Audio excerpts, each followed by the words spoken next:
Welcome to the Timeout podcast, everyone. I am CJ, and I am with DC, your boy, your Raw Freshness, His Royal Highness, the Fresh full title, Prince. the Fresh. That was Wow, pretty much I it. wouldn't go that far. I wouldn't go that far. And later on, we have our friend Richard Thomas, RT, joining us later on for our debut of Chris Explains. But first, we have a week to go over. So, Yes. Davian, let's start on Sunday, shall we? So, the LA Clippers end up beating the OKC Thunder. Kawhi had a near triple-double. He had 34 points, 8 assists, 9 rebounds. PG was just 4 from 13 for 11 points. But, it's fine. Yep, Clippers still won. It's not detrimental yet. It was against OKC, though. Boston ended up beating Cleveland. Jaylen Brown had 33 points in 19 minutes. What? 19 minutes. Yeah. It was an obliteration, and there was no Jason Tatum either. Sexton, after his massive games against Brooklyn, only had 13. And McGee did a massive coast-to-coast, ended up dunking it. Didn't matter, though. Boston won. Charlotte ended up beating Orlando. Gordon Hayward scored a game-winning layup. So you know that layup he missed against Miami in the playoffs. At least Leave him alone. No. He scored 39 points. LaMelo had 11 points, 8 assists, 5 rebounds, and for Orlando, Vucevic had 22 points. Last game on Sunday with any significance was Portland versus New York. Lillard had 39 points, 6 out of 10 threes. Simons off the bench scored 16 points, 4 threes. But for New York, I don't know if you heard of this player called Quickly. He scored 31 points off the bench for New York. I don't know who he is. He's never shown up ever since. So we move to Monday. Everybody loves Mondays except Garfield. And apparently the Cleveland Cavaliers, because they lose to the LA Lakers from behind, all behind LeBron James's 46 points, which is another season high by him. It feels like he's really starting to amp it up now. Then you had the Brooklyn Nets against the Miami Heat. The next good fourth helps combat that slow start. KD had 20, 16 by Kyrie and 20 by Harden. So not really big scoring games for them. They managed to beat Bam's 26, Dragic's 21, but there was no Jimmy Butler in this game. Then you had Golden State versus Minnesota. Curry scored 36 points. Anthony Edwards had a huge slam on top of Wiseman, as if to, tell him, I'm not out of the Rookie of the Year just yet. Wiggins had 23. He's been actually playing pretty good this week, as I will show you in later. It was his first game back. It was his first game against the Timberwolves, obviously because he was traded mid-season last year, and then COVID happened. So, and then for Minnesota, you had 30 from Malik Beasley. Also on Monday, you had Boston versus Chicago. Jason Tatum returned. He scored 24 points, looked pretty good. Levine had 30, and Jaylen Brown had 26.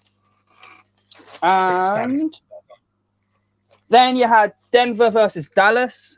This is the beginning of this is near the beginning of the week for a bad week for Dallas, where they lose even after Jamal Murray got ejected for a low blow, technical foul. I'll show you that later. Richard. Porter ended up with 30 points. It spoils Luka Doncic's triple-double. He had 35 points, 16 assists, and 11 rebounds. And Jokic had 20. And still took a loss. And they still took a loss. Right. And then we move to Tuesday. Now, Tuesday was a pretty somber day in the NBA world, because it was obviously the anniversary of Kobe, Gigi, and the rest of the people who were on that plane. That anniversary of their passing. So there was only a few games really played, but we had Houston versus Washington. Uh, Finally, facing their former teams, Russell Westbrook and John Wall. Wall had 24 points, Oladipo 20, Cousins 19, Bradley Beal had 33, and Westbrook had 19. But Houston managed to go out. Houston managed to pull out the win. Yeah. An interesting fact: by this point on Tuesday after this game, Russell Westbrook has scored 163 points from 163 shots. They're doing so badly. They're doing bad. Bradley Beal isn't, but they are. Yeah. So John Wall, I mean, this game meant a lot to John Wall because even in the pre-game, he was talking about how obviously he wanted to win this match to prove that he actually wasn't done. And, you know, so this match meant a lot to him, and obviously. And he's been playing really well this week, as I will go on. Washington together. Oh my God, it's bottom of the East. I think they're worst bottom of the whole NBA. I think they are the worst team in the NBA. They've won 3 out of 15. It's when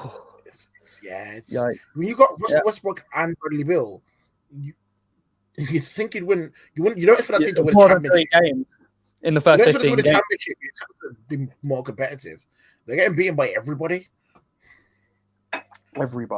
Atlanta versus LA Clippers next. Atlanta pulled out a victory behind Trae Young's 38 points. And this ended up beating Clippers' 7-game win streak. However, there was no Paul George or Kawhi. And the LA Clippers didn't know how to defend a pick and roll. It was just Trae Young and Capella just fucking demolishing them. Yeah, that's how they won. And then you had Utah versus New York. New York ended up blowing a 15-point lead.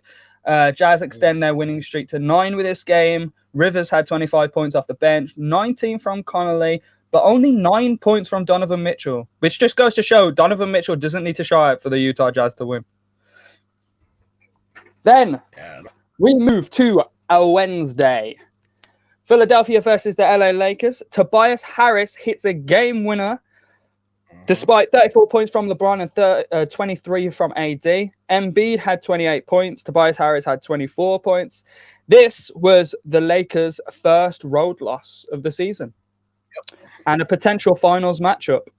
Embiid definitely showing he's probably leading that MVP race right now. You see the controversy from that game? What? Go on. LeBron, Joel Embiid, push, flagrant foul, etc. Oh, the hush! I didn't actually watch this game. I didn't know about that. So Embiid goes into, he just goes in to make a layup. LeBron pushes him, but he pushes him in a way that he lands right flat on his back. If I can pull up the clip, I will do it. While you're talking, was it? Do you know if it was a flagrant 1 or a flagrant 2? I don't think anything was given. Basically, Joel Embiid said, had he done that, he feels like he'd have been given a second thrown out. Like it was. There was a. Yeah, I mean. Yeah, it's, a flagrant 2 would mean he'd get thrown out. Flagrant 1 is just like attack. And Joel was trying to suggest that LeBron should have been punished for it, but he wasn't, and but they still won. So LeBron. Yeah, but they still won, so I guess you can take that. And Joel came off with it, and he wasn't injured, so that's fine. But yeah, which is astounding because Joel is notable for being an injury-prone player. Yeah, and it was on his bad back, which he's had issues with a lot. But yeah, as opposed to his good back. Add part of his back, lower back, and leave me alone. Lower back. Okay, yeah. Yeah. Are you pulling up the video? You carry on, and I'll find this because. Okay, right. So.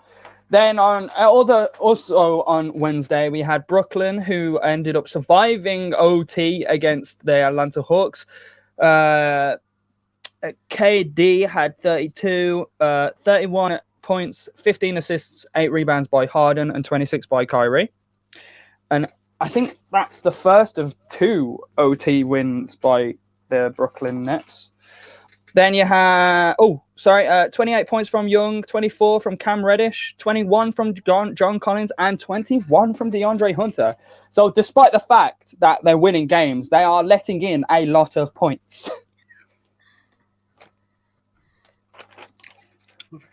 Also on Wednesday, you have the Utah Jazz against Dallas. Utah extended their 10-game win streak. Gobert had 29 points. Yeah, Rudy Gobert, 29. They did that without. I think the Utah did that without Donovan Mitchell, who was under the concussion protocol. Yeah, they did it without Donovan Mitchell, but he scored 9 points the game before. 21 from Joe Ingles, 32 from Jordan Clarkson. Luka had 30, Porzingis had 18. This is no Donovan Mitchell, and Utah ended up going number 1 with this game. They're number 1 in the West, and I think the league, actually. In the league. So to be fair to Donovan Mitchell, the game where he had 9 is the game where he took the knock. And then he's been out since probably, yeah. He's been out since then with concussion protocols. He's questionable for today, but he missed that Dallas game, and didn't he come? He come back? Yesterday? He came back. He came back yesterday, I think. So next you got Golden State Warriors against Minnesota. Golden State Warriors won. Nothing other than the fact that I've got nothing written down here other than the fact that Steph Curry did an amazing triple guard step back 3.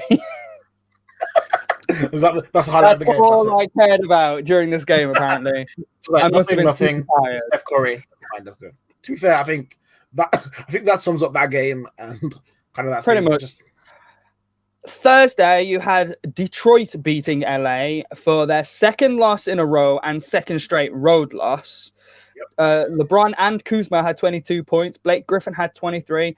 There was this thing of Blake flopping, where he just did this. He just flopped with LeBron, didn't even touch him, and LeBron got called for it. Which I suppose is poetic justice for the whole Embiid thing, maybe. We'll see. Maybe. But yeah, AD was out for that game. AD was out. Portland versus Houston. Houston win again. They got Blazers blew a 20-point lead. There was no CJ McCollum. Oladipo had 25 points. Lillard had 30. Gary Trent Jr. had 23. John Wall looked insanely quick, like his old days. He got 20 points, and he had 22 from Christian Wood.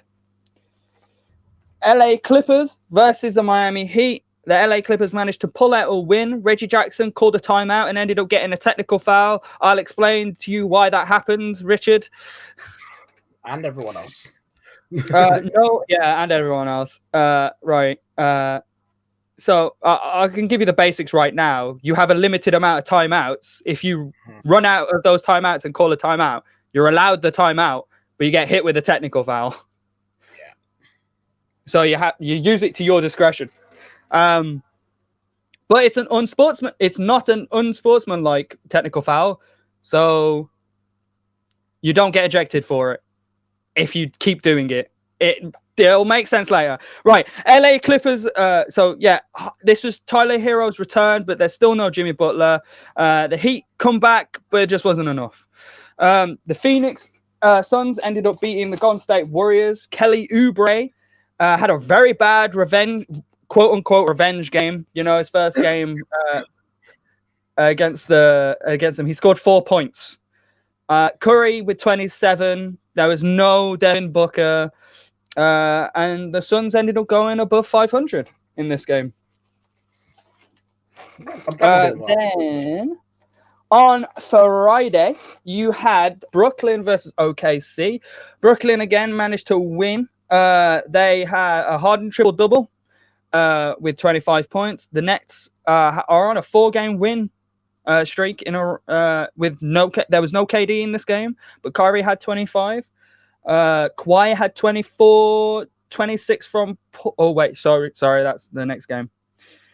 Which was LA Clippers versus Orlando Magic, where the LA Clippers won when Kawhi and Paul George come back. 24 points and 26 points from them. Ross had 24 points off the bench for Orlando Magic.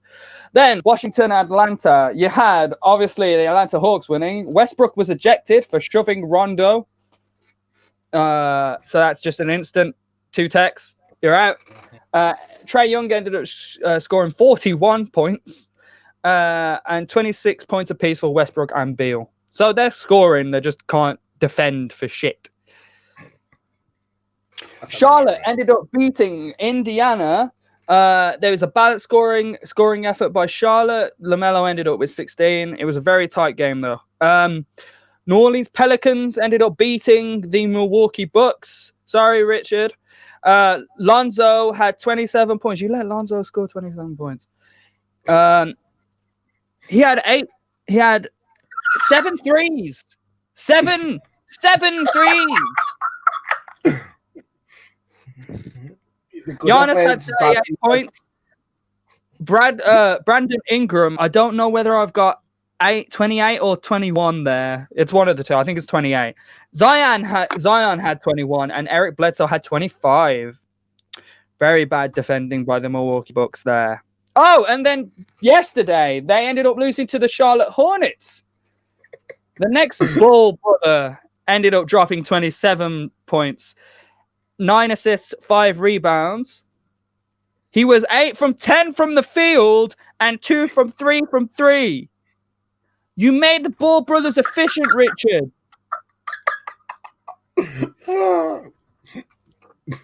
Rozier went down in the first, even without Terry Rozier. Gordon Hayward had 27. Thought not, yeah. Giannis had 34. And that's such a my light on. Right. Okay, so then you had Golden State Warriors versus Detroit. Kelly Oubre had a better game this time. He had 18 points. Wiggins had 20 and Curry had 28. Miami beat Sacramento. This was Butler's return game. He had 30 points, 8 assists, 7 rebounds. Bam had a game-saving block. He got it with his fingertips. It was like just about.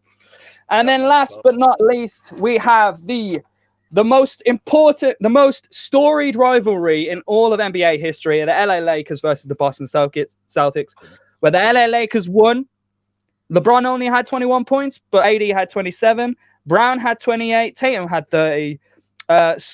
Smart went down reaching for his calf, which slightly worries every NBA fan and every player. I don't know if there's any news on that yet. I haven't checked. But Kemba ended up missing a game winner. Yeah. Interesting so that KCP scored 0 points, which but no one cares about KCP. No, but I mean, when you look at the way the Lakers have been playing, KCP has been their 3-point shooter and their marksman. So usually, I think the Lakers went 9 for 31 from 3 yesterday. And that's mostly off the fact that KCP had a lot of shots and kept missing. And they still beat Boston. Yeah, it was a really good game. It was very tight. It was both below 100. And no one pulled ahead at any point. It was really good.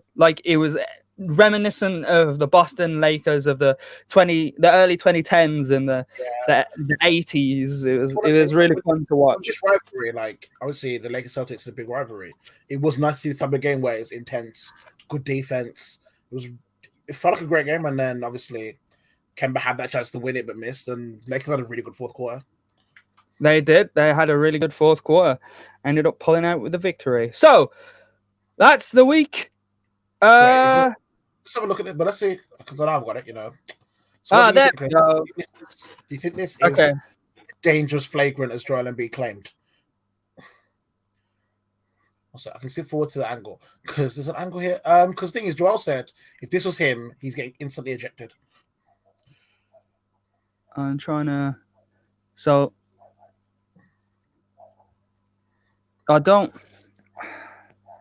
I say it's a flagrant 1. I wouldn't say a flagrant 2. A flagrant 1 is when it's within play. It shouldn't really happen. But you can kind of see I feel like LeBron's trying to stop him jumping into him. Yeah, that's what I Into thought. him. So he's got his hands up. It's a little bit of a push. I don't think it's that intentional. I think it's a flagrant 1. I don't think he should be in that position, really. Yeah, you can't really tell. But it's LeBron James, and I don't know. It's not a flagrant 2. It doesn't look like he's doing it on purpose. I'm just gonna skip past him talking to the refs. But Joel was really upset about that. I think he was calling favoritism. I don't know if I think it was a decent call, and I don't think you really want to eject the ball off that. But I can see why he'd be annoyed, especially with his injuries, and Yeah, I mean, would Joel be ejected for that? Possibly. I don't know. maybe. Someone There's said, a lot. Go on. "Wait." Someone said if Boogie did that, he'd have a 6-month community service. Was it? Oh wait, it's here. One sec. I'm gonna put it up. One sec. That's not untrue because it was if DeMarcus Cousins did this, they would have expelled him, fined him, suspended him, and given him 6 months in jail with 2 weeks community service, and that made me laugh. That's the thing. Referees are on record saying there's some players that they look out for. DeMarcus Cousins is one of those players. Draymond Green is also another one of those players. Rasheed Wallace back in the day was one of those players. Yeah, and I think Joel Embiid might be one of those players. Yeah, and there's obviously other players where referees have watched them enough to know what could be an accident, what's not likely in their character. So LeBron may get away with 1 or 2 things that some of those guys might not. And I get that if they want fairness, but the reason they have that probably reputation is because they do it a few times, and they probably get off with it a few times, and then the 3rd or 4th time they don't, and they have that reputation. And referees are out very forthcoming in saying that obviously when it comes to this, they judge it on discretion. So in that split second, they have to make a decision, and they said it wasn't intentional. And I will go through that a bit later as well. But also, there is some people. There is very well known as well that the league will protect its stars. They want their star players to play. If LeBron gets ejected, he's suspended for the next game, and with low ratings and stuff, can the league really get away with that kind of shit? Well, it shouldn't be like that. Basketball is a business, and I know that for a lot of people, if LeBron gets ejected, people turn off the TV, and I don't think they want that always. And I think you want your stars playing, so you try and give them discretion. And I think it is best that as long as it's not outwardly dangerous and it's not consistent, that sometimes you can say, okay, that's a mistake, and then try and play through it. You want your best player. You want the best players on the court at all times. Yeah, and then there's guys like Draymond Green where they'll be like, "Oh, you're shouting? You must be shouting at me. Technical. You get a tech for that. You get a tech. You get a tech." I think when it comes to Draymond, I think he hasn't overcome the dick kick thing he had. 100%. And the refs are on it, and he's got that reputation of being vocal. I think historically, even when people look back at the finals where the Cavs came back from 3-1, a lot of people do look at the moment that Draymond got ejected and say, okay, that's the moment they were able to build momentum to win that. And I think that reputation as more of an old school, that Draymond might cause some trouble. That reputation means that when he says anything out of line, refs are very likely to stand in and say, well, you shouted. It's probably at me. Leave. And even when he's not doing anything wrong, he's still being punished for it. Exactly. Right then. So that's the week. We will go over some questions a little bit later, but I think it's time we introduce our guest on this week's podcast, shall we? We do it. Chris, who's your player of the week? I was gonna go through that with Richard, if I'm honest. I'm gonna do mine now because I'm gonna say mine's LaMelo Ball. I know, must be Lonzo Ball. Yeah, because I think I'll tell you who it's not. It's not Giannis. Wait, I think you had the performance of the week. What was that stat line against Milwaukee? All right, I'll tell you what. My team of the week definitely isn't Milwaukee. 2 straight losses. You mad? Oh, if you support Milwaukee. 2 straight losses against Ball brothers. They got teabagged. Teabagged. My team got dunked on twice by both Ball brothers back to back. Did you see Cody Zeller's poster against? Did you see his poster? Yes, against Giannis. He posted Giannis. Could you get that video? Could you get that video right now, Gabian? Just type in Cody Zeller. It's probably the first video that shows up. Yeah, don't worry. I got you on Cody Zeller. Okay, here we go. Cody Zeller murders Giannis. It's the first thing that shows up, isn't it? Yeah. Should we post that right now? It's not that. There he is. Here we go. So he's got the ball there. Yeah. Cody Zeller's. Oh, look at that! Oh my goodness! Oh god! Let me. Oh my god! Oh my god! Oh my god! Oh my god! Did you find this on Pornhub, Davian? That defense got fucked. That's disgraceful. Oh, imagine if that That's happened to a my team. facial. Oh my Oh, god. if that happened to my team, I'd cry. That's you know what? I'm gonna play No. it back in slow Should we play motion. it back? Should we play it back? Play it back again in slow mo. Slow mo. I want to analyze I what happened here. can sense the energy from Richard right now. So let's look. Okay, so it's kicked You out. can see him. Yeah, no, so it's kicked out, and then okay. Oh my lord. Okay, there we go. So it's kicked out. We're waiting.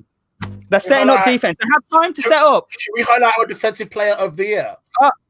Definitely not Chris Middleton for leaving Cody Taylor wide open. Oh my god! Oh, I've got to think. We're gonna get agency with that type of. Oh god, that's. Anyway. So Richard Thomas. What do you? Let's introduce Richard Thomas to the Timeout podcast, guys. Give Richard a hand. Hi, Richard. Thanks. You play. So, I'm glad we brought you on this week. Oh, I am so happy to be here. So, for anyone who doesn't know, Richard is a Milwaukee Bucks fan. If you hadn't picked that up, I'm sorry to hear about that. That's I'm very sorry. So I guess my first question is, why are you a Milwaukee Bucks fan? That's a great question. I'll be honest. It's tough right now. It's tough to answer right now. It really is, especially after you choke in the playoffs. Again. Oh, who did you choke against again? Can you remind me who you choked against? Who did you choke against? You did, yeah. And who's? That's my favorite team. Oh, that's amazing. Oh, okay. And it's there goes DPOY and MVP. There's my thumbnail. Thank you. There goes the reigning MVP.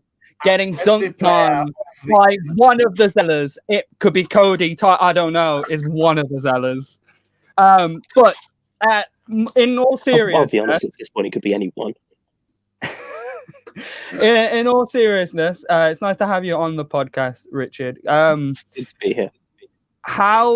So I don't think, because we went to college with you, but I don't think you were into basketball when we were at college. Really? No, I wasn't really a fan. How did you get into basketball?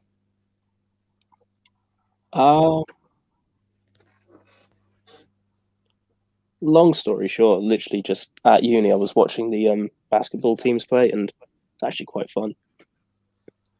Quite fun. Decided to have a quick look at the NBA teams, watch who was playing, and just.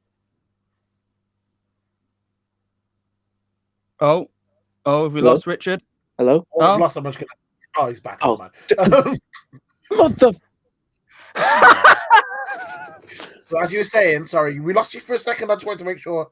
Yep, you got me right there. You definitely got me. No. Okay. So I was. So you were watching them. Yeah, just watching the uni team play, and they were actually really good. So I thought, you know what, might start watching further, and just picked up the Bucks. Great, probably because they were first in the East. Well, good lord, it's lagging again, isn't it? What? Hello? What? They're gonna win game? No, we can hear you. I got you. You're fine. Okay, good. You're fine. Right. So, yeah, I guess that connection is not the best at all.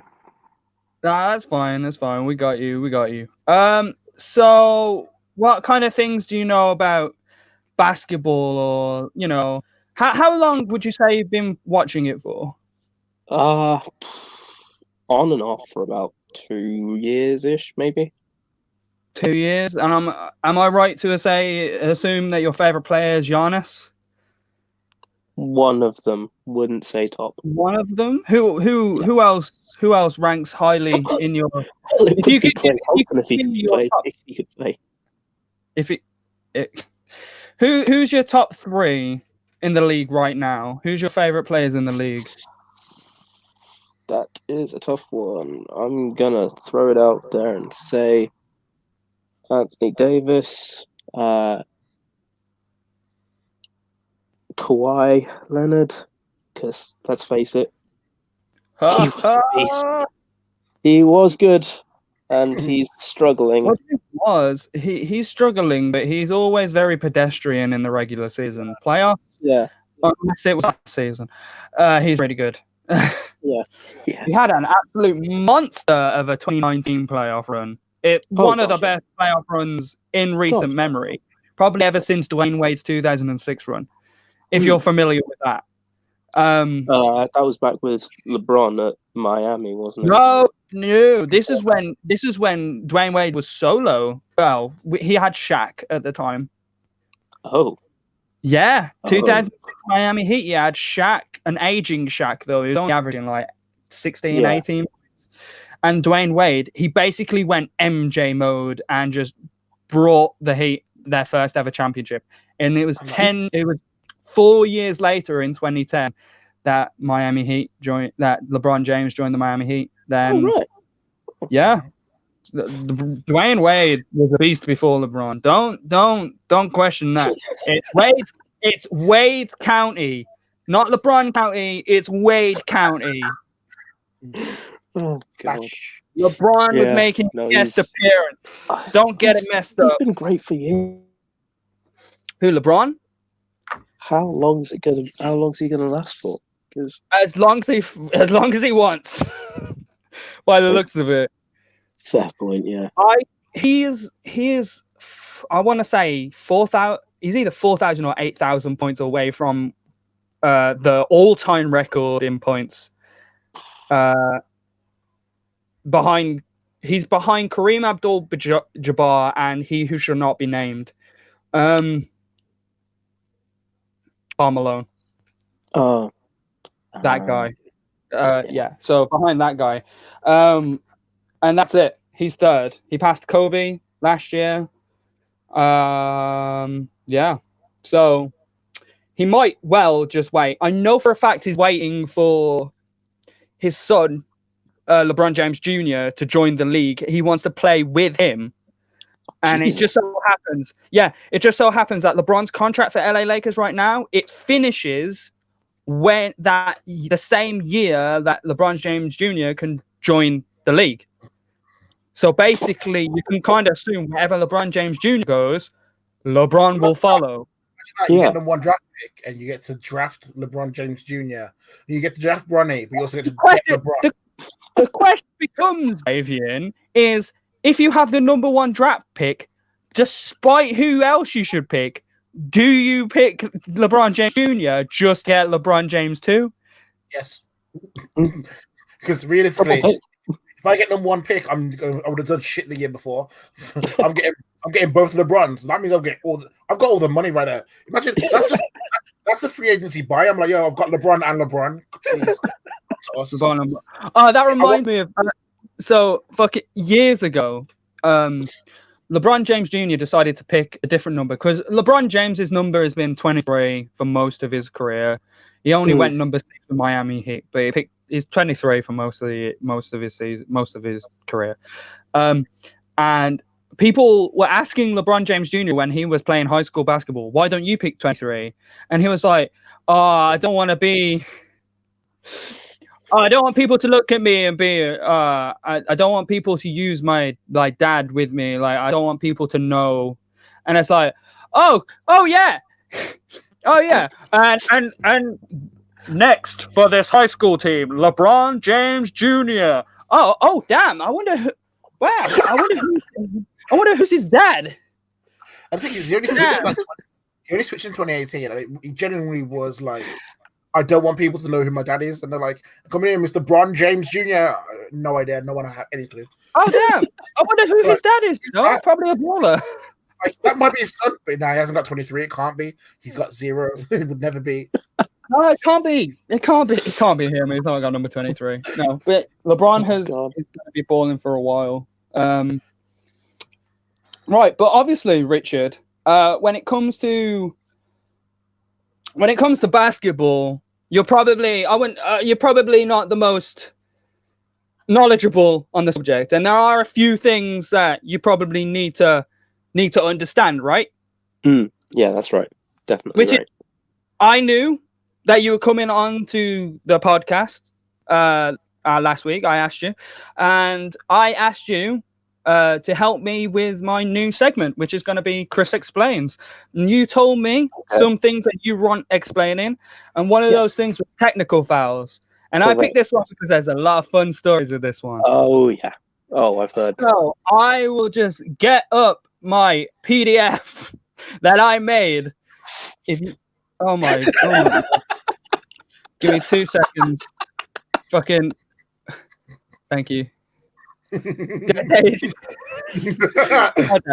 Damien gets to relax now. Man, Right. Research. Research. I did research. Research. Right. Okay. Right. So, Richard, technical fouls. So, you're aware that there are personal fouls and technical fouls. There's also flagrant fouls. Yes. Do you know the difference between the two? Not particularly, no. So, personal fouls are only ever given to a player on the court, and they add up to a tally and a team tally. So, a player can only do up to 6 personal fouls, and then they're ejected from the game. A team within a quarter can have, I think it's 5, and then from then on, every personal foul that's committed, it's an instant free throw. Okay. So, like, usually, like, say there's a reaching in foul. Instead, if it's past the limit, they go straight to the free throw line. It doesn't go out of bounds, and it doesn't just change possession. It's out of bounds. It goes straight to the free throw line once they pass that limit, and it's usually, I think, it's a limit of 5. So, but yeah, that's a personal foul. But a technical foul, very a foul is very, very different. A technical foul, an official can give out a tech without any warning to a player, or they can give it to anyone on the bench whose conduct is deemed detrimental to the game.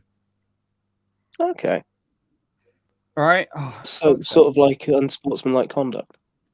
It's pretty much that. However, you can have non-unsportsmanlike technical fouls. It's basically anything that's detrimental to the game without it being within the game. I'll go over it a bit more. A technical must be charged to an individual and can't be given for physical contact when the ball is live. That's reserved for personal fouls and flagrant fouls.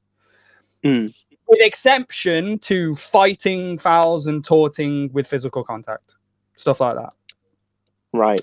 Gotcha. If a technical foul is given, a free throw is given to the opposing team, and it must be taken by a player who was on the court at the time that the technical foul was given. So if there's a substitution, that sub can't do a free throw, but anyone who else can, really. Yeah. So there are double technical fouls, which is when technical fouls are assessed to opposing teams during the same dead ball prior to any free throw attempt. So if 2 people make technical fouls before a free throw attempt, it's a double technical and no one gets a free throw. Okay. And it gets called a double technical. You can put 2 unsportsmanlike technical fouls on a player, coach, trainer, or any team member on the bench. And they can be ejected for 1, but they must be ejected for 2. So it's impossible to get 3. Right. Because when they get 2, they have to go. It's impossible. You can't give out more than 2 unsportsmanlike ones. Gotcha. Techs that are considered unsportsmanlike. So you got disrespectfully addressing the official, which is what Draymond Green was allegedly doing. However, he wasn't. He was talking to James Wiseman, but the referees thought he was addressing them. So he gave him a tech. He was ejected. Later on, the league basically was like, "Yeah, sorry about that. We'll just forget about that. We'll take it off. Don't worry about that." But there's that physically contacting an official. That's like with a ball, touching them in any way. Right. Overt action to a call. So if you complain too much, swearing, any profanity, a coach entering the court without permission. I think Doc Rivers is the one who's done that the most. Yeah, I've heard he's pretty. Pretty on that. A deliberately thrown elbow or any unnatural physical action towards an opponent with no contact involved. Because if there is contact involved, it's usually reserved for fighting fouls, flagrant fouls, and stuff like that. And then there's taunting. So like hanging on the ring or staring down an opponent or something like that. Mad dogging him, yeah. Yes. So that leads me to my first story. So this is a story about like a minor infraction that just cascades into a mess that results in one player scoring for two different teams in the same game. Okay, go on. You have any thoughts on that? Any thoughts on how that might happen? Accidental. No, actually. Not on accident. Not really on accident. No, this is... So the clue is the game took place on 2 separate days. I'll go... traded? Yes, that's it. In the middle of the game. But the game's on 2 separate days. Right, I'll explain. So... November 8th, 1978, the New Jersey Nets at the time they were called was facing the Philadelphia 76ers. Bernard King has 1 tech and is given a second. So he's kicked out. Yeah. On the way out, he kicks a chair in the tunnel and the ref just gives him a 3rd tech, which you can't do. You can't do. But for some reason, it stands and the Nets coach at the time, I think the Nets, or is it the 76ers? I think it's the Sixers coach. The Sixers coach at the time, Kevin Loughery, is obviously upset by it because the other team has just got a free throw from that. And he starts just chewing out the official, like, you can't give my guy a 3rd tech, blah, blah, blah. And the coach is already sitting on 1 technical himself. And for some unbeknownst reason, he gets an additional 2 techs. So the coach gets 3 techs. What? So you got this rogue referee giving out 3rd techs like it's Oprah giving away cars. And like, so he also gets ejected from the game. And the game continues and the Nets end up losing in a 4-point double overtime game. So those technicals mattered. Yeah. So the New Jersey Nets protest the game, which, by the way, requires $1,500 deposit. I don't know why. Yeah. Yeah, but you imagine like it costs a lot more than that to do another game, like to protest. Yeah. So I don't know what they even do with it. Like, anyway, the Nets protest was successful. The commissioner at the time, Larry O'Brien, he was like, right, okay, so we'll fix this.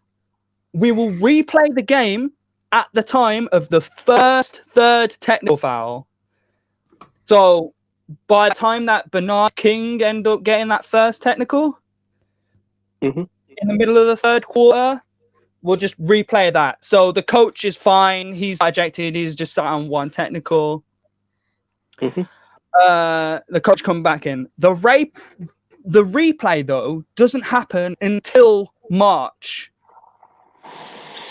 when he's already been traded to the other No, franchise. hold on, Bernard. No. This is a different guy. So it happened until March. Bear in mind, this game happened in November, Ooh. right? So in the intervening months, the two teams make a 2-for-2 trade. One of these players is Eric Money, who went from the Nets to the 76ers.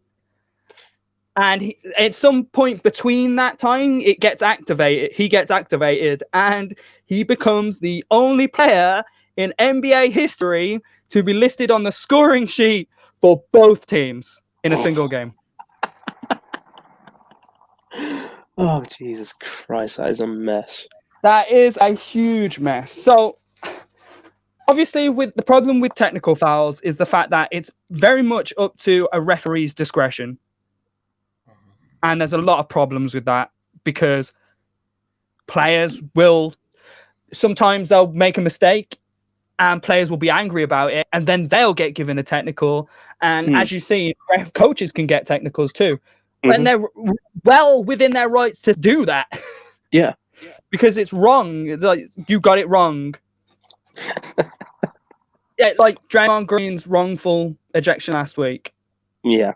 So, other than that, you've obviously got punching fouls and stuff. So a coach, player, trainer, or any other team member on the bench must be ejected straight away with no questions. A punching foul, a fighting foul, or a technical foul for attempting a punch, swing without contact, or just elbows and stuff. It's funny they specifically mention elbows because that's what happened to James Harden with who was it that elbowed him? Was it Serge Ibaka in a playoff game? Maybe. I can't remember. Probably. I can't remember, but that happened. So yeah, deliberately entering the stands other than continuing to play. That's in reference to the Malice in the Palace incident in Detroit, where a fan ended up throwing something at Ron Artest while he was lying down on the announcer's desk. Yeah. And he just ran up and started beating this fan. Jesus Christ. So you get given a flagrant 2 or a flagrant 1 for those kind of things. Eye guarding, which you can get ejected for, which is basically playing peekaboo with a player with the ball. So if you're placing your hands in front of a player's eyes while you're behind the ball, while you're behind them, you gone. Go away, gone. The deliberate act of throwing the ball or object at an official by a player, coach, trainer, or any other team, bench person is a technical foul, and you're ejected. Yeah. Punching fouls, although recorded as both personal and team fouls, are unsportsmanlike, and the player will be ejected immediately. Any player who kicks the ball directly to the stands with force, regardless of the reason or where it lands, will be assessed a technical foul and ejected. Any other instances where the ball ends up in the stands will subject the player to a possible technical foul and ejection. There's fighting fouls, which obviously, if you fight, you're out. Ejected. However, there are no free throws given at all, and all participants are ejected immediately. If a fighting foul occurs while a team is in possession of a ball, the team will regain possession on the nearest sideline point. If a fighting foul occurs with no team in possession, it will just be a jump ball. Oh, so if it's at the start of the half or something. Yeah, pretty much. Like if no team has the ball at the time, then and there's a fight, then yeah. So with technical fouls, they add up to a tally within the season, and you can get suspended for a time depending on how many technical fouls you get, and you can get fined depending on how many technical fouls you can get. So it's like a fine not exceeding $50,000 or suspension may be imposed on such people by the commissioner at his sole discretion. It's up to the commissioner, basically. Yeah. Right. So that brings me on to non-unsportsmanlike technical fouls. Mm-hmm. So, I'll tell you this story first. So, Richard, Davian, what's the, other than Kazam and Steel, what is the coolest thing that Shaq's done? Oh, I don't know. It's a tough one. I do like Shaq than a fool. Shaq, oh, come on. I mean, in his playing career. Oh. In his playing career. No, the coolest thing Shaq has ever done is break backboards. Davian, roll the clips. Oh, yeah, of Roll the course. clips. Oh, there's so many of those. Pretend this isn't. I mean, I could have answered, but I had the clip ready. So Roll these clips. It's 2 minutes. So you got Shaq there in his old LSU stuff, old LSU days, just break it. Now that's college. That's college right there. He broke the backboard there. People cheering him for it. Old match days, collapses. Yeah. Crashed. And up and down. That's the Shaq than a fool one. Bang! Look at that. Shaq and a fool. Almost hurt himself there. Almost. Put a glass down on his damn self. Okay, this one in particular is interesting because it kind of like collapses like a AT-AT from Star Wars. I think this is my favorite. And I think they wheel this one to the back and weld it. I think they show you this in the clip. Yeah. They're actually having to. Yeah, Jesus. they have to wheel it to the back. Great. Because the thing is, he breaks it and it just slowly. It's great. And up And then I think. Yeah, that's just dangerous. I'm glad they remade it. He hit himself in the. All right, so Davian, if you take the clip off of me, please. I'll continue with this. Oh wait, no, we got more. We got more. I don't mind seeing Shaq break backboards and more. You keep talking, I'm gonna keep watching. Yeah. Okay. Right. So, doing that now is considered a technical foul because of Shaq. Right. So I'll give you the actual rule. So any player whose contact with the basket ring or backboard causes the backboard to shatter or makes the ring unplayable will be penalized and given a non-unsportsmanlike conduct technical foul.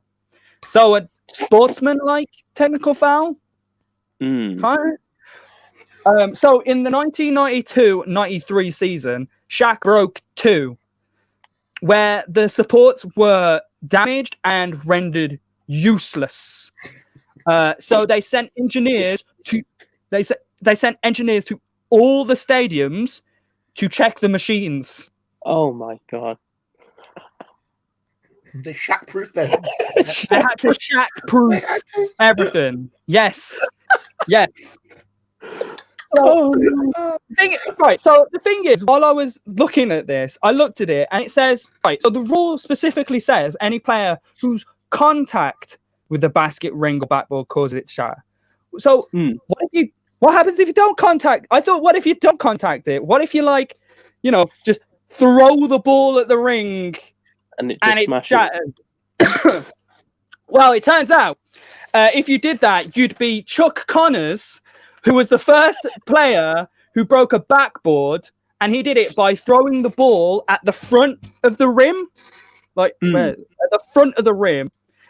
Impacting on the backboard, which was missing a piece that kept this very thing from happening. Yeah. That is just bad luck. A fun fact about Chuck Connors, he only played NBA basketball for half a year, and then he went on to have a pretty successful 40-year acting career. Oh. Yeah.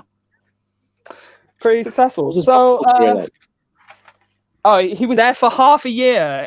He played for the Boston Celtics. Like, it's probably pretty good. I was going to say, does that mean he qualified for a ring that season if they won? Or I don't know what the rules were like back then. I don't even think he was in a championship winning season. I didn't actually see what season it was in. It was a long time ago. It was over 40 years ago. Yeah, it's a little bit out of the right. So space. so other than that, there are a bunch of other things that can be considered non-unsportsmanlike technical fouls. So like delaying the game, coach box violations, defensive 3-second violations, number of players, basket ring interference, and participation while not being on the team's active list. Now, so that brings me on to my next story. So in the NBA, it must be very hard to get away with like breaking the rules, because like there's only a few people there. Like the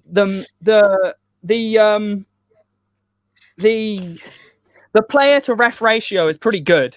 Like there's 3 refs, 10 players. Like it's not like NFL where like, you know, there's so much players, you might be forgiven for missing a player if they're there. So, you know, like the extra, having more players than they're supposed to, like having 6 men on the court. You know, usually what happens is, you got 6 guys there, go away, you know, before the play happens. But like, so in the NFL, there's a clear penalty. You can probably, you know, sometimes you might be able to get away with it. There's a clear penalty and protocol if, you know, there's additional players and that play works. But because in the NBA, it, you know, you can usually tell, you know, there's 6 players. Like, come on, get off. Until 2009, the NBA didn't have a provision for if 6 men were on the court and they were to score. If the refs didn't just happen and refs just had... It happened in 2009, yeah? There was no rule until 2009. It happened in 2008. There was no rule that if they were to score, there was nothing. So it happened, and they kind of just had to be like, it stands because there was no provision to there was no provision to undo it, and you can't just on the spot just say, well, I guess it doesn't count. So because there's more to this. So in 2008, the Boston Celtics, it'd be a common sense rule, though, wouldn't you? You'd have thought so, but because it never happened before, they never thought, and because, you know, you could clearly see when 6 players are on the court. No one ever thought, what happens if a ref can't count to 5 and then realize 6? What happens if a player actually scores? But in 2008, the Celtics were against Portland in Portland, and Portland were inbounding the ball, and this was after a timeout and with 10 seconds left on the clock in the first half, right? So for the full 7 seconds after they inbound the ball, the refs don't notice. But you know who does? This is the Boston Celtics at the time, 2008. Kevin Garnett and the Celtics noticed. And they were spending that whole possession trying to defend 6 players, but while also trying to tell the refs there's 6 people on the other team. But before anyone can do anything about it, Travis Outlaw ends up scoring, and the refs just get screamed at by KG, this volcanic man, just yelling and screaming. Damien, can you put up the video of this? Because there's a video of this. So yeah, this is the timeout. You can see there's 10 seconds left in the first half. So they inbound the ball. Yeah. And there's 6. Yeah, that's 6. Pretty obvious 6. There's 6 Blazers players. And the Boston Celtics are like, KG. It's like, look, KG. It's like, what? There's 6 players. He ends up scoring there. And then KG is just yelling at this man. He's just, what are you doing? I just want to go back. So yeah, that's that. And yeah, so they kind of just had to. I just like the idea. David, can you pause it? Can you pause that right there? So in the bottom left, you see a guy there, number 4. Yeah. His name's Jared Bayless. He's a rookie that season. And if you watch him, when he realizes this happens, just watch him. He looks so sheepish, like, shit, I fucked up. Oh, I shouldn't have been. Watch him. Be here. Watch. He doesn't move. Right, he's just what?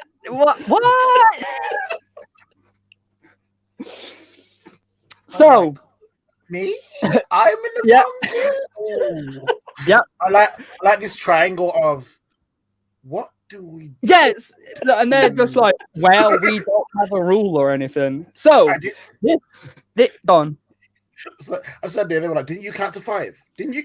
It's your job, man. Like 6. What do we? So this happened. This happened on December 30th, and by March of 2009, there was a rule made.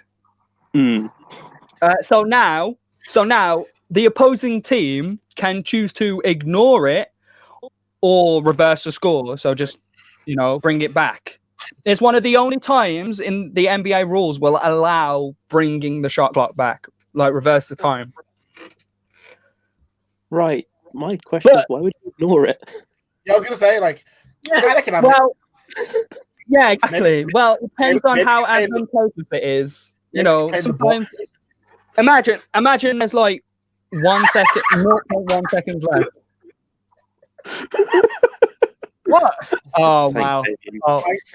I said maybe if you're playing the Bucks, I'd leave it on beneath the score. Thanks, David. Wow. Okay.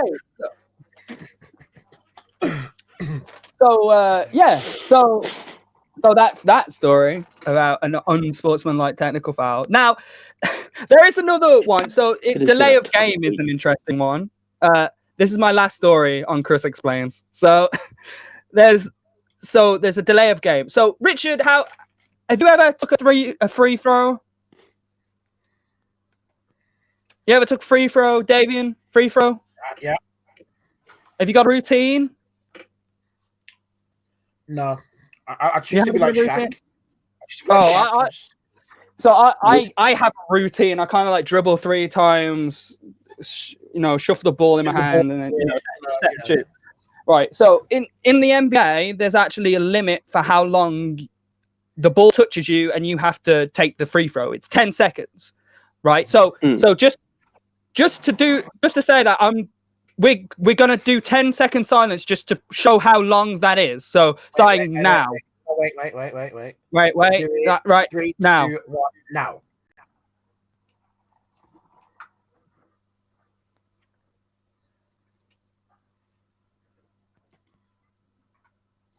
That's 10 seconds. That's 10 seconds. Yeah. That's a long time. Yeah. And you can imagine that it can't be much of an issue for many players. However, it has become an issue for one such player called Dwight Howard. Oh, good Lord. Who got in... Wait. Not yet. Keep talking. I'm just... So Dwight Howard ended up getting, in this season where this video happened, ended up indirectly suspended for a game, but I'll explain how later. So in 2010 to 2011, there was a string of like 3 or so games within the season where he was doing it excessively. And on Christmas Day, he played against the Celtics, and it got so bad that Paul Pierce started silently counting on his hands. Now you can play the video. Play a video, Davian. So he's there. He's got the ball. He's got to make his free throw. Have you slowed down the? No. Confusing me. Okay. Never mind. So, see how slow I think it is? It's because, and they call the tech, and he throws the ball to the base, and he gets given a tech for that, an actual tech. Right. So 10 seconds, and you can see in the replay here that Paul Pierce. Wait, it's counting on his hands. Wait till they show it. Hold on. I like it.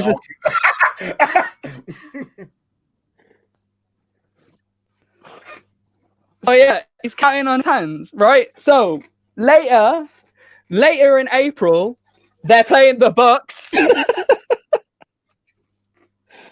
And Scott Skiles, the head coach at this time, starts counting out loud just to fuck with Dwight Howard. Wait, that's so toxic. Yeah. Oh, I couldn't find a video of this. I couldn't find a video of it, but he did do it. The next day, they're in Charlotte on April the 6th, and he gets nailed with it again for a third time this season, and he gets so pissed off that he rolls the ball into the baseline away from the refs, and he gets given a technical foul for that because the refs deemed it, unsportsmanlike, which is his 18th of the season, which means he gets automatically suspended. 18th? What? Yeah. Yep. So that is that. So that's been Chris Explains. How do you feel about technical fouls now, Richard? Other than the fact that I'm pretty clued up now. But Jesus Christ, I'd love to play against Dwight Howard. I would not love to play against Shaq. That looks painful. No, it doesn't. But yeah. So... I go off against Shaq. Right. So that was Chris Explains. Yeah. Right. Cool. So should we go over some talking points then? So my first talking point, guys, is Joel Embiid leading the MVP race? Yeah. It's close, but I wouldn't say leading. Close. Who would you say is close up to him? You're obvious. Probably Steph, mainly because he's come back from a serious injury, and he's. I would have put LeBron higher than Steph. Maybe, but it's because he's coming back from a serious injury, and this is like his first proper season back from being hurt for a while. So the fact he's putting up ridiculous numbers in a short space of time, that's pretty good. That's true, but also the record as well. It helped because they're winning games, but not as much as LA and Philly. And when you got LeBron, I put Embiid leading because I had LeBron leading until the game they had with Philly, where they beat them, their first road loss of the season, LA. Yeah. And then the game after, you had LeBron couldn't beat Detroit without AD. Detroit. Yeah. Yeah, that's... It's one I put... Close. No. But when you say it like that, Detroit beat Philly too. Yeah, but they were without Embiid. I don't know, for me, I think Embiid's up there in terms, and I think he's definitely the best center in the game. He's in the MVP conversation, but I don't think... He's not quite leading it yet. I think he's doing good things. He's playing a lot better, and under, with the better coaching and the better setup, it's set up for him to score points. And I think he's up there, but there's still a level he needs to go to for him to be MVP. Okay, he's at a point where he can score these 20 points consistently, but even if it's offensively, there's another step we need to take to be there. I think this year it's wide open because I thought Luka was going to go away with it and go into that conversation, but then Dallas started to suck. And then, that's the problem. His individual stats are phenomenal, but the team is playing dog shit. I think one of those are like Steph and Luka are both having great seasons, but their teams are, when you look at the MVP, people are going to discount them because of the team record and where they are. In all fairness to Richard, the Golden State Warriors are, what position are they in? Are they like sixth? They're 6th or 8th. They are the Golden State Warriors are 8th. They're 11 and 9. So I think so the only player who's won MVP and not played for a top 4 team in their conference was Russell Westbrook. And the only reason he won that was because he averaged a triple-double. Yeah. And I think And I think, yeah, but the thing is, obviously, it's still got a long way in the season to go, and I feel like, he could, because obviously they're not that far back from everyone. No. They're only actually the Warriors have won as many games as the fourth place team.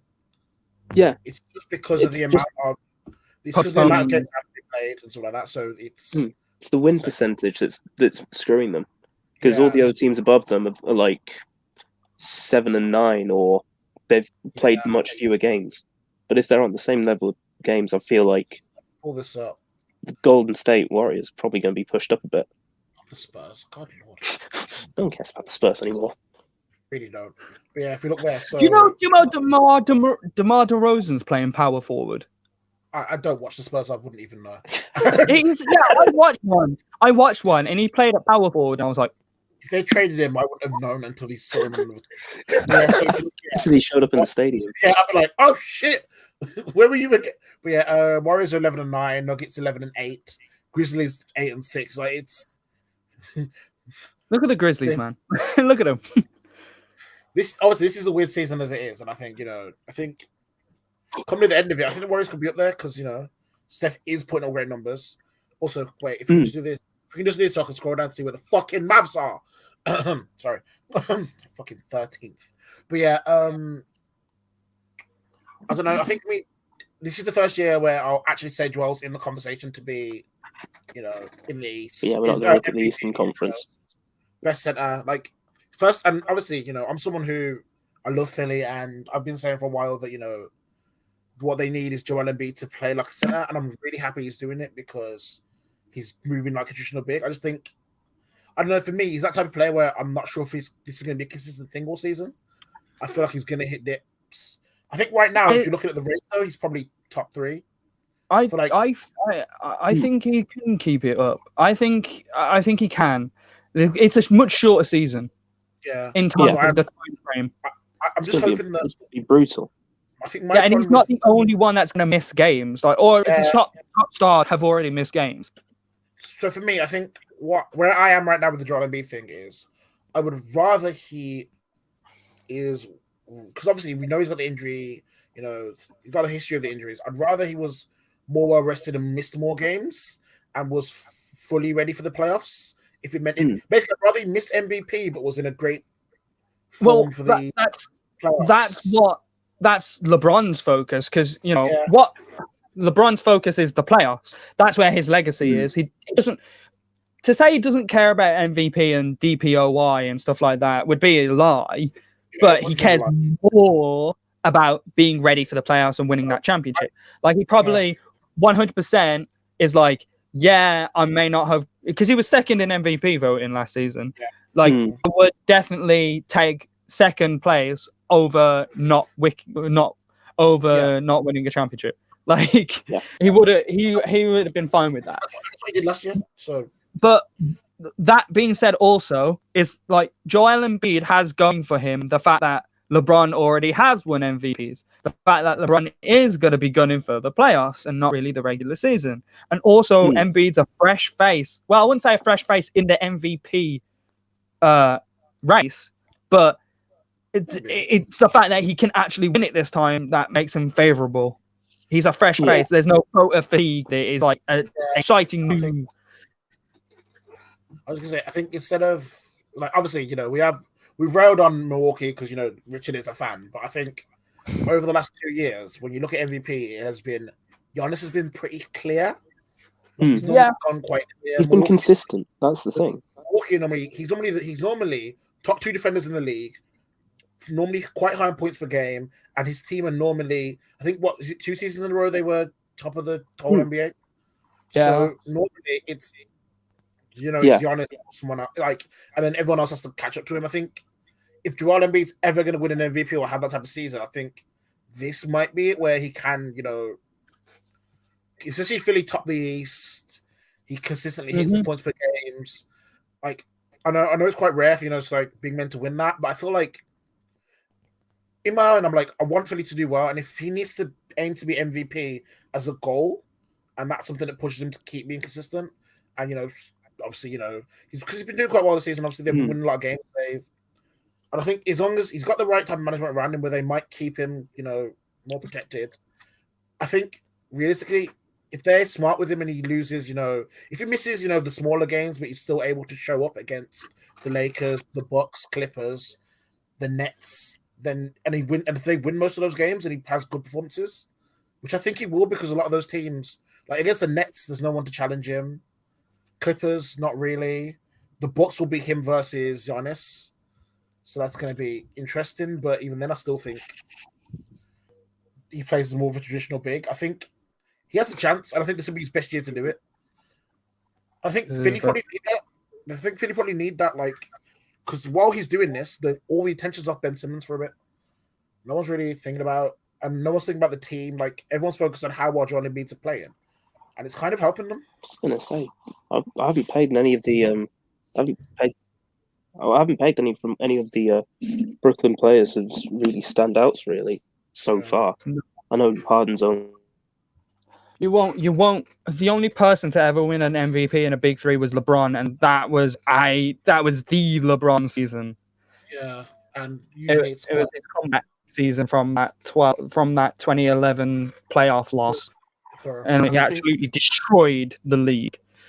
Also, I think it's to make a case against all the Nets three, because while they are on a 4-game winning streak, 2 of those games were against the Heat with no Butler, no Butler, no Hero, and Bam destroyed them. Yeah, I think when you look at it, I think them 3 know that being in that Big Three is about them trying to push for a title. I don't know if it's going to work, but I think they're going to acknowledge that they're never going to get credit as the most valuable player, because if KD's out, you still got Kyrie and James. I'm sure they can win without him. A lot of the times you look at it and say, if that player wasn't playing, where would their team be? And I don't know how well Philly function without Joel. Whereas with Brooklyn, you could take any of their pieces out, and they probably still play. They probably play better. They probably play better with 2 than with 3. So they're never going to win that MVP run. And I think when you look around the league, because of the way this COVID year is, players will go on runs like Jaylen Brown or Tatum, and then they might be out for 2 weeks and miss about 9 games, and then so we're going to have a lot of this. MVP is probably going to be the closest one for a while. We'll see. Yeah. But from the top of the league to the bottom, you've got the Washington Wizards. Now, the Washington Wizards have been very disappointing. They've got 2 perennial all-star talents in Westbrook and Bradley Beal. Bradley Beal has been playing phenomenally. He's scoring so much. Oh, we got a comment. It was just in basketball, the EuroLeague is the second best league in the world. Do you agree with me? Yeah, it's the second. EuroLeague is the second best league in the world, 100%. It's not even a question. It's like the Champions League of basketball. But unfortunately, the NBA is just well above. It's second, but it's not a close contender to be top for me. I feel like it's very clearly second. Very clearly second. But then again, they're not even then they're defiantly second. Anyway, Bradley Beal. He's been playing phenomenally. Should he move? Should Washington look to move him? Because it's not working with him and Westbrook in the guard positions. They're the worst team in the league. They're both all-star talents. They both can play with better teams. So should Washington Wizards try and trade Bradley Beal?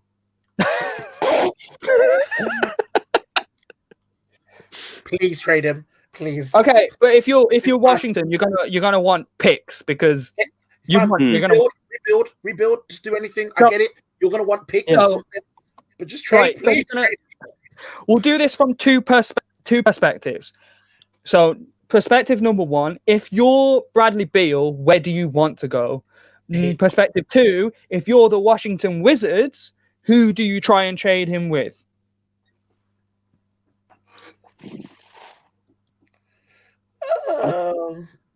We'll go with the Bradley Beal one.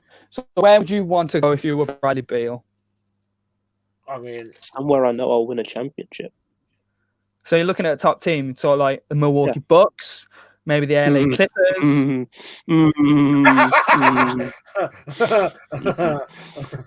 Oh yeah, they're probably not going to win a championship. You're right. You got the who might be willing? The Miami Heat have been in talks like before. Maybe Miami or maybe Boston.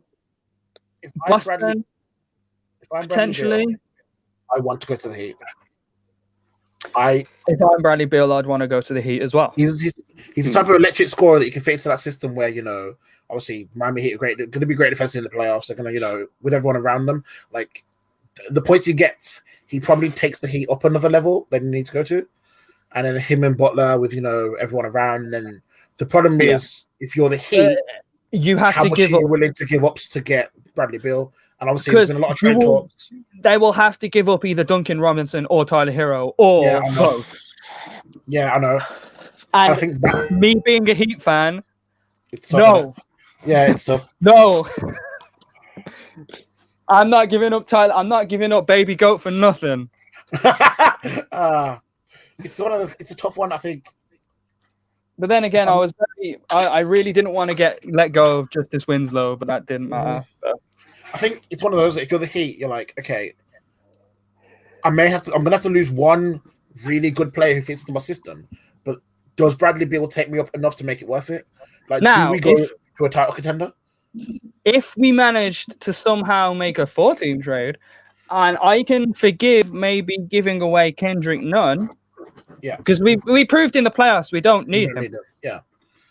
So, there's that too. We have the cap space to have Bradley Beal. Yeah.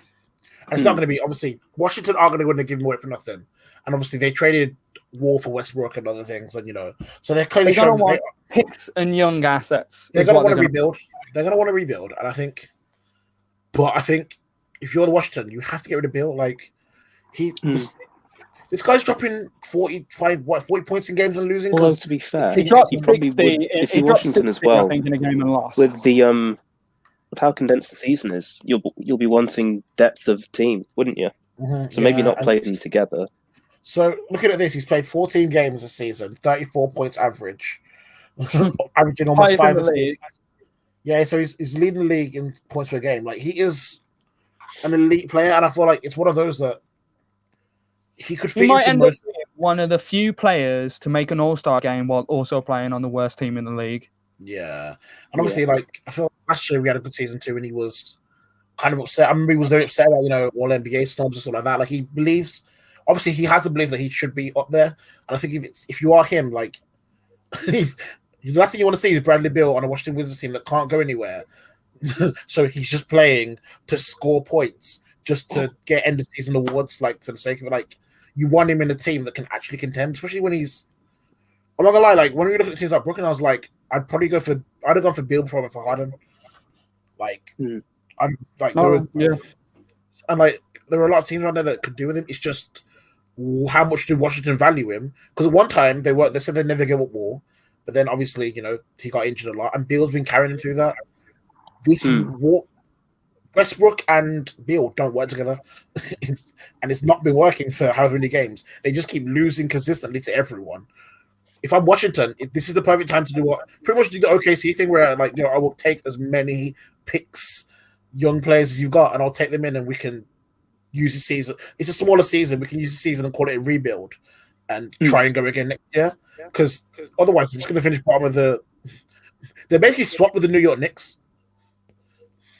They're basically gone to the root of the table, and they're just going to stay there. Like, what's 3-11? Like, the Knicks is another trade option. If I'm the Washington Wizards, I could trade him for because the New York Knicks have assets and they got young players, and to have Bradley Beal and now a rejuvenated Julius Randle would not be a bad idea for the New York Knicks.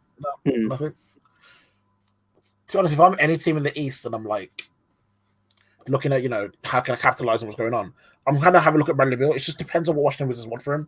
If they're fair, then I'm sure a trade will be done soon because he wants out, and this isn't working, so they may as well trade and move around. It will give Westbrook and some young players, but Westbrook's he likes to be on the ball a lot. How many years is left on Westbrook's contract? I think there's still 2 years. Oh no, he's only just traded to them. Yeah, I know, but he signed a contract in OKC. A 5-year contract in OKC. He did a year there. He did a year in Houston. He's doing a year. His contract is up he's got a player option in the This 2022, season.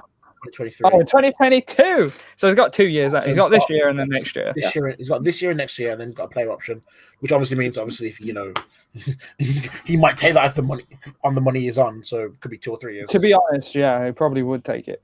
Yeah. But what else? Yeah, Bradley Beal. How many years left in his contract? Let's have a look. But yeah, it's. I don't know. The fact that Westbrook signed that contract. The fact that Westbrook signed that contract in OKC and has moved around that much is. Everyone thought he was an untradeable contract. He's like the most traded player. He signed Bradley Beal signed a 2-year contract extension in 2019, so he's got a player option for 22-23. Yeah, so he's got this year and next year as well. Oh my lord! So if they don't trade him, they're stuck with these 2 contracts for the next 2 years. Yeah, it's. If I'm the Wizards, I'm trading him. Yeah, trading him. Unless you trade Westbrook or something else. I mean, I don't know when the trade because there's a period of time where you have to wait before you can trade players that you've traded. Yeah. It happened last year with D'Angelo Russell with the Golden State Warriors. They waited until after that, and then they traded him for Andrew Wiggins and a bunch of assets. So there's that. The trade deadline this year is March 25th.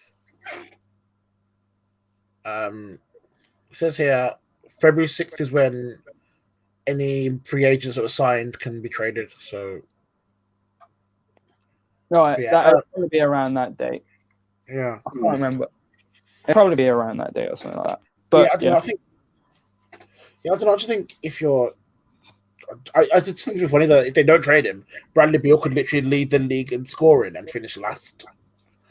Yeah. So then that begs the question: that is he scoring because his team is so bad? Maybe, but I mean, Westbrook isn't scoring in the team about it. Yeah, you know what? That's true.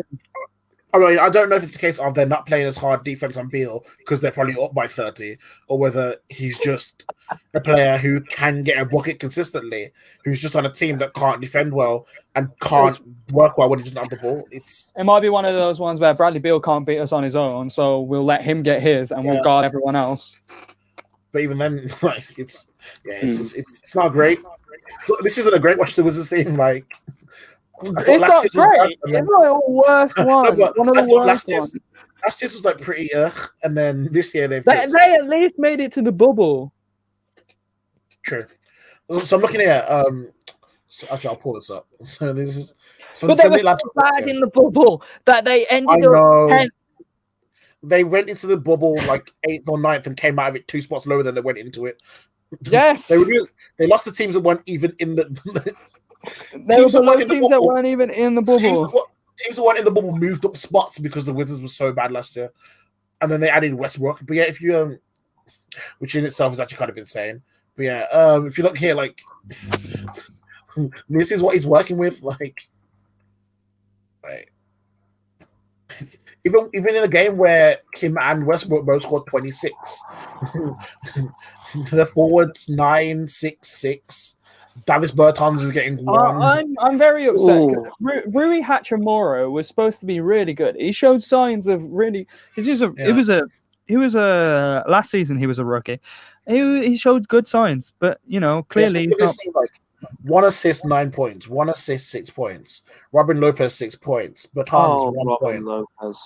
Raul Robin Neto Lopez 5 points. 9. It's Isaac Bonga.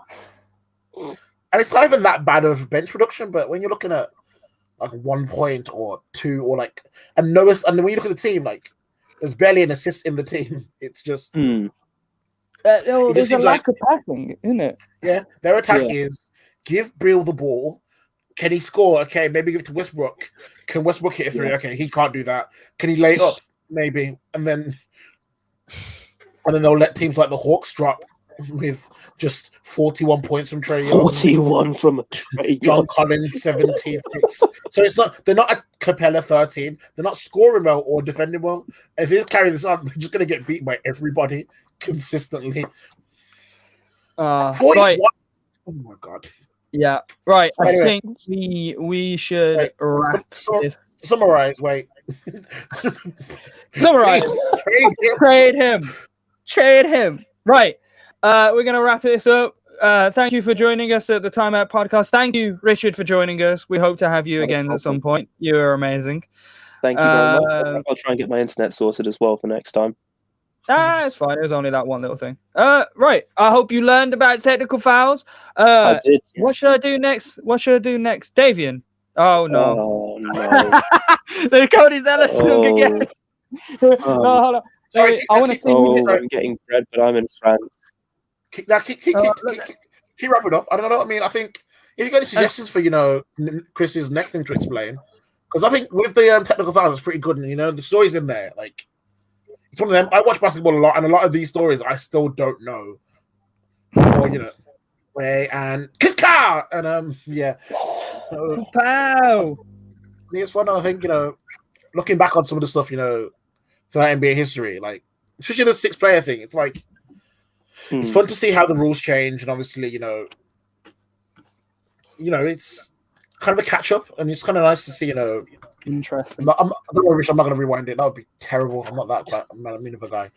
But yeah. So if anyone's got any suggestions, that'd be great. Because drop suggestions of what you want to do. We do have a Twitter, which is literally at the bottom of the screen. Not at the bottom of the screen. All right. So yeah. Anyways, we'll catch you later. This been Timeout Podcast.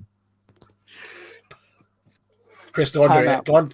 There we go. Yeah. I got it. For it and see you in a few. Bye. Bye, Richard. Look at it. Just wait. One second before I'm never going to click. Just look at it. It's just so beautiful. Are we still live? I'm about to end it. There. There. And time out and that. Yeah. Yeah, time out.